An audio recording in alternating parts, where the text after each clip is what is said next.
سلام و وقت بخیر دوستان عزیز، امید است دارای صحت و عافیت باشید. 24 اسد روزی به قدرت رسیدن امارت اسلامی در افغانستان است و فقط یک روز دیگر باقی مانده تا فرا رسیدن این روز تاریخی در افغانستان. امارت اسلامی میگوید که تمام پارک های شهر برای هموطنان عزیز ما امشب صبا و صبا شب رایگان می باشد و برای تجلیل این روز در تمام کشور آمادگی ها گرفته می شود. حال می خواهیم نظریات مردم عام را در این باره داشته باشیم که چقدر آمادگی به خاطر این روز داره و چقدر خوش هستند. با ما باشید. سلام بدر جان، اسم مبارکت؟ اسم مبارک محمد ابراهیم است، مولات پروان.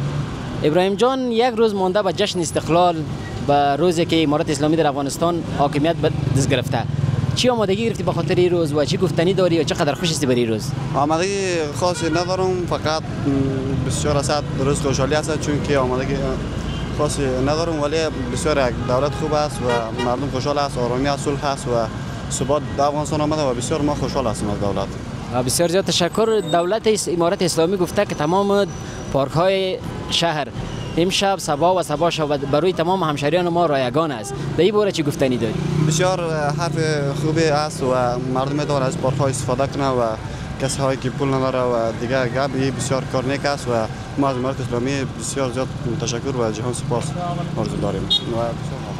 در طول می 4 سال چیزی که برای خوشایند بود و چی است؟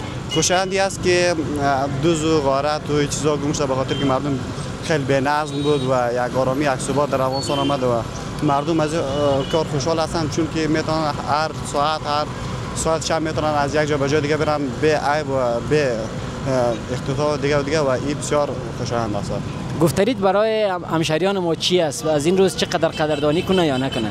این بسیار جای قدردانی است، چون که مردم میتونن درس بخونن و کوشش کنن و در دولت آرامی زیر پشت امارت اسلامی افغانستان میتونن یک ثبات را برقرار کنن و مردم هم خیلی خوش هستند و من هم به نحیث یک دانشجو در مردم کابل خیلی خوشحال هستم از این کار. بسیار زیاد تشکر، به امید موفقیت. سلام بدر جان، اسم مقبولت؟ سلام علیکم، خوب هستین؟ اسمم نظیرگل. نظیرگل، بیادر یک روز مانده به روز استقلال افغانستان، به روز آمدن امارت اسلامی در افغانستان، چی گفتنی داری و چی آمادگی داری برای روز؟ والا شکر که امارت اسلامی آمد، شکر وطن ما امنیت شده، شکر اینی پل سوخته فهمیدی پاک کلش معتادا بود.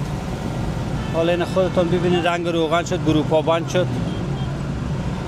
ما خوش هستیم از امارت اسلامی. در همین جایی که ما خود چشتیم معتادین بسیار دیده میشد و حالا هیچ دیده نمیشه و باعث آزار و اذیت مردم هم میشد. لچ میکردن مردم اذیت میکنن، یک تیکه کی شیشته میتونست یک تیکه بوی بود. این شکر معتادان فهمید تداوی شده، جمع شدن. یعنی پل سوخته هم سعی کنید خودتون پاک ستره شده. دیگه یکی این مردم ما توجه کنند به پاکی شهر. یک چیز هم میخورن در جای نپرتن. حال نمیجر ما رنگ کردیم، امروز پس آمدیم دوباره رنگ کردیم. کل دیوالای زیجر رنگ مردار کردن. وقتی که میبینی که در شهر سرک ها جور میشه یا ساخت ساز میشه یا اعمار اثر شروع میشه، چقدر خوش هستی با خاطر این کار؟ زیاد خوش هستیم از امارت اسلامی. فهمیدیم سرک ها رو جور کردن، سرک دوغابات بسیاری جای سرک ها رو جور کردن. زیاد زحمت میکشن. یکی از شاروال تشکری میکنیم که بسیار زیاد زحمت میکشن. بسیار زیاد تشکر. همکاری کنه مردم، یعنی همکاری مردم بسیار مهم است. بله بله.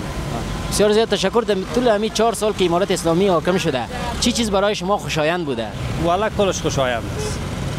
ما خودم رنگمال هستم، موزیم کار کردیم، آرشیو ملی را کار کردیم، گرزندوی کار کردیم، کارهای دولتی را دیم وادی که امارت اسلامی آمده 5-6 جای ما کار کردیم.